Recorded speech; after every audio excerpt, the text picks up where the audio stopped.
ساری زندگی ان کے لیے دعائیں بھی کرو. وَقُلْ رَبِّ ارْحَمْهُمَا كَمَا رَبَّيَانِي صَغِيرًا. اور پھر یہ دعا کرتے رہو اولاد کو. کہا باری تعالیٰ میرے والدین پر خواب و زندہ ہیں یا وفات پا چکے ہیں.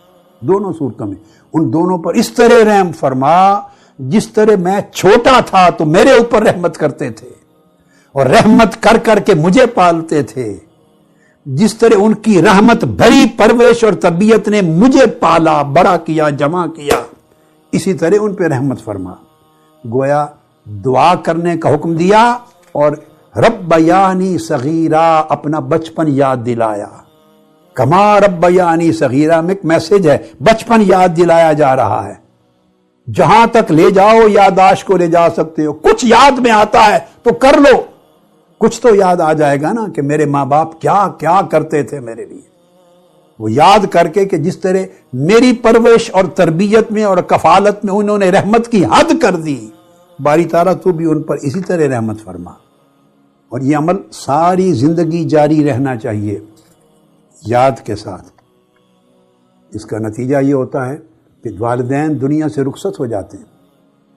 ممکن ہے ان کے اعمال میں کچھ کمی ہو، تو اگر اولاد نیک چھوڑ کر جائیں یہ والدین کی ذمہ داری ہے. ماں باپ سن لیں، عزم کر لو آج کی رات کہ نہ مرو جب تک اولاد کو نیک نہ بنا لو، کیونکہ بعد میں سب عمل منقطع ہو جائیں گے. آپ تو عمل کرنے والے ہوں گے نہیں، سب سے بڑا نیک عمل آپ کی نیک اولاد ہوگی.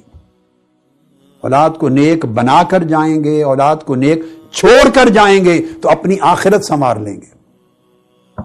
آقا علیہ السلام نے فرمایا، تو ابو ہریرہ رضی اللہ تعالیٰ عنہ روایت کرتے ہیں، ان اللہ لیرفع الدرجات للعبد الصالح فی الجنہ. اللہ رب العزت کسی اپنے نیک بندے کا درجہ جنت میں بلند کر دیں گے، اور اس کو سمجھ نہیں آئے گی کہ میرے اعمال اس قابل تو نہیں تھے کہ اس درجے تک پہنچوں، یہ کیسے ہو گیا. فیقول یا رب انا لی ھذہ، باری تعالیٰ میرے پاس تو ایسا کوئی عمل نہیں تھا کہ اس درجے تک مجھے پہنچا دیتا، یہ کیسے مجھے درجہ مل گیا.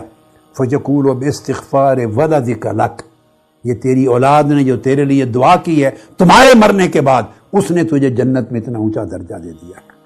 اولاد کا استغفار، والدین کے لیے بخشش مانگنا، یہ والدین کو جنت میں اعلیٰ درجے دیتا ہے. اور آخری حدیث حضرت ابو ہریرہ رضی اللہ تعالیٰ عنہ سے مروی ہے، وَتُرْفَعُ لِلْمَيِّتِ بَعْدَ مَوْتِهِ دَرَجَتُهُ. آقا علیہ السلام نے فرمایا کہ میت فوت شدگان کے درجے کئیوں کے مرنے کے بعد بلند کیے جائیں گے کہ جن کا انہیں اپنا استحقاق نہیں ہوگا کسی عمل کی وجہ سے. فَيَقُولُ اے رب، وہ کہے گا اے میرے مالک یہ درجہ مجھے کیسے مل گیا، میرے پاس تو اتنے عمل تھے نہیں. اے رب ایُّ شیء ھذہ، اے رب ایُّ شیء ھذہ، تعجب سے پوچھے گا اے رب ایُّ شیء ھذہ، اے میرے مولا یہ کس طرح مل گیا، وہ حیرت زدہ ہوگا.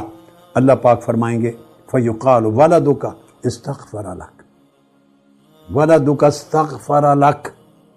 حیران نہ ہو، صرف تیری اولاد نے، تیرے بیٹے نے، تیری بیٹی نے تمہارے مرنے کے بعد تیرے لیے بخشش طلب کی ہے، ان کی دعاؤں سے تجھے یہ درجہ عطا کر دیا.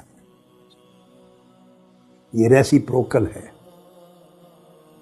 اللہ رب العزت ہمارے حال پہ رحم فرمائے، اور حقوق اور واجبات کا جو پورا فیبرکس ہے سوسائٹی میں، اس کا آغاز والدین اور اولاد کے تعلق سے ہوتا ہے.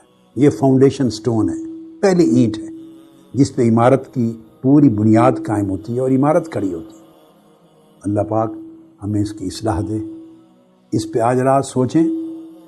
یہ تو ایک نقطہ ہے نا، میں مجموعی طور پہ جو 10 راتوں کا مضمون ہے اس لحاظ سے میں چاہتا ہوں کہ آج اس مرتبہ آپ کے اعتکاف سے مجھے کم سے کم 2000 افراد ایسے ملیں، مردوں میں اور عورتوں میں، بیٹے اور بیٹیوں میں ملا کر، جو چلتا پھرتا نمونہ نظر آئے ہیں، اور لوگ دیکھیں تو کہیں ہاں یہ کسی سے سیکھ کر آئے ہیں. پورا عکس بنانا چاہتا ہوں، آپ کو پیکر بنانا چاہتا ہوں عبادات کا اور اخلاقیات کا. اللہ پاک آپ کو دنیا اور آخرت کی سلامتی دے.